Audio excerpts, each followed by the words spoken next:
ధర్మమే నాకు కొడుకుగా వస్తే నా బిడ్డలు రక్షింపబడతారు.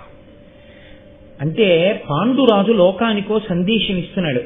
నువ్వు నీ బిడ్డలకి ఎంత ఆస్తి ఇచ్చావన్నది కాదు రక్షించేది, నీ బిడ్డలకి నువ్వు ఎంత పొగరుబోతుతనం నేర్పావన్నది కాదు రక్షించేది, నీ బిడ్డల్ని నువ్వు ఎంత రెచ్చగొట్టి ఎంత భోగపరాయణులుగా బతకచ్చో నేర్పినటువంటి నీ పెంపకం కాదు వాళ్ళని రక్షించేది, నువ్వు నేర్పిన వినయం, నువ్వు నేర్పిన ధర్మమే వాళ్ళని రక్షిస్తాయి.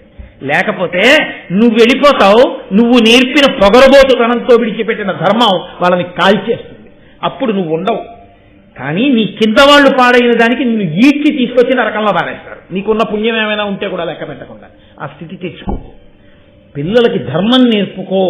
నేర్పింది మనకి. ఇది ధృతరాష్ట్రుడు చెయ్యలేకపోయాడు, ఇది చచ్చిపోతానని తెలిసి పాండురాజు చేశాడు. నా బిడ్డలు బాగుండడానికి ముందు పరాక్రమం కాదు, ధర్మం కావాలి.